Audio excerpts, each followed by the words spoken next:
So, can walking alone actually help you lose 1 entire kilogram in just a single week? It's a question you literally see everywhere, flooding social media feeds, popping up on fitness forums, and just in everyday conversations.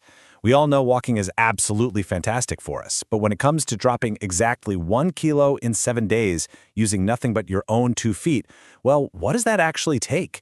Are we talking about a nice leisurely stroll around the block or something way, way more intense? Welcome to this explainer. I am really thrilled to have you here today because we're going to take a super fascinating look at the actual source data behind this massive viral fitness claim. We're diving deep into the real, hard numbers of walking for weight loss to finally separate the mathematical myth from the physical reality. So whether you're a seasoned hiker or just someone wanting to get a few extra steps in, you are definitely going to want to hear how this math actually stacks up. All right, really quickly, here is our roadmap for today's explainer. We'll start with the 1 kilogram question, then we'll break down the extreme walking math, followed by the painful physical reality. After that, we're going to pivot to a smarter strategy, give you some practical tips for success, and finally, look at why consistency beats extremes. Okay, let's jump right into Section 1, the 1 kilogram question. And that brings us straight to Section 2, the extreme walking math. Let's look at the numbers. If we isolate walking as your absolute only method for this kind of weight loss, the data reveals a truly staggering target. To lose roughly 1 kilogram in a week, relying mainly on walking, the estimates suggest you'd need to hit between 22,000 and 27,000 steps every single day. Just take a second to process that. I mean, for most of us, a pretty active day might be around 8 or 10,000 steps, right? 27,000 is in a completely different universe.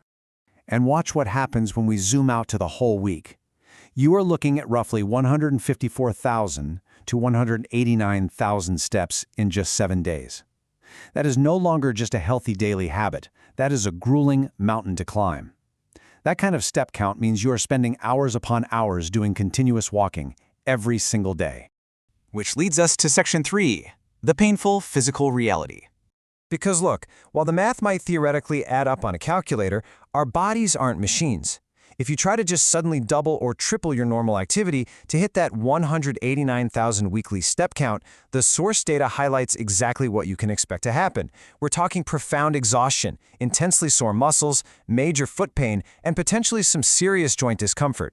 You might completely crush your step goal on Monday and Tuesday, but honestly, by Wednesday, these physical realities will probably force you right onto the couch. It is the perfect example of why extreme targets just aren't safe or suitable for everybody. So let's shift gears to Section 4, a smarter strategy.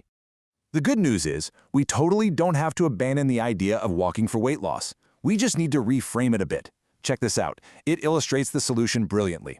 Over on the left, we've got that extreme walking alone method requiring up to 27,000 daily steps. But on the right, the smarter strategy. It combines regular walking with a moderate reduction in food calories. By just adopting sensible portion control and eating nutritious, minimally processed meals, you can drop your daily step target down to a much more manageable 12,000 to 15,000 steps.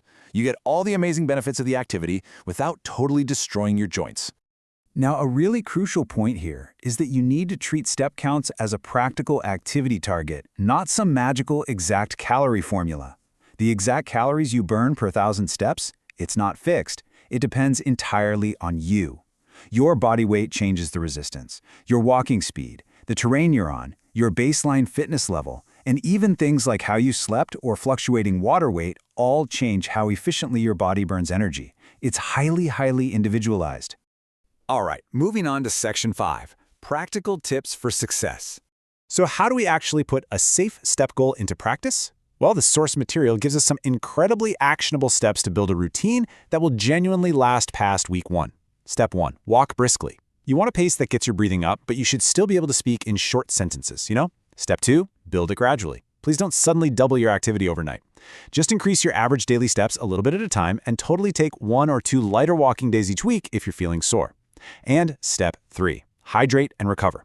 Drink plenty of water before, during, and after longer walks, especially if it's hot out, and make sure you're prioritizing your sleep. Oh, and I absolutely love this pro tip from the source. Finding the time for one massive, continuous block of walking is really tough for most of us. But here's the secret. You don't have to do it all at once. Just split that long walk into shorter sessions. Doing 3 20-minute walks, say one in the morning, one on your lunch break, and a quick one in the evening, adds up super fast and feels so much more accessible.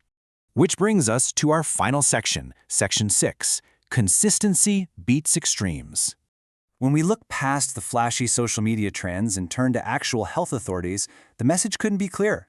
Look at what the major medical bodies are advising. The CDC recommends a gradual weight loss of about 1 to 2 pounds per week, noting that combining physical activity with a calorie deficit is way more effective than just exercising alone. Meanwhile, the World Health Organization recommends 150 to 300 minutes of moderate-intensity aerobic activity every week, and they explicitly state that if you're inactive, you need to start small and increase gradually. The experts are totally unified on this. Slow and steady actually does win the race.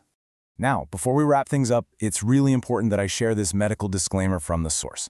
Everything in this explainer is for general educational only. Weight loss needs and safe activity levels are completely different from person to person. If you've got joint problems, heart conditions, diabetes, if you're pregnant, or if you've had recent surgery, you absolutely must speak with a qualified healthcare professional before starting any intensive walking or calorie reduction plan.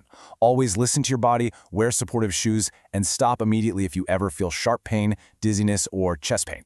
So, after breaking down all the wild math, the variables, and the physical realities of it all, we are left with one final question for you. When it comes to your health, are you going to chase an extreme, exhausting trend, or will you build a sustainable daily habit? Just remember, consistency is always, always more important than perfection. Keep stepping, keep learning, and I really hope this explainer helps you build a routine that actually works for you. Catch you next time.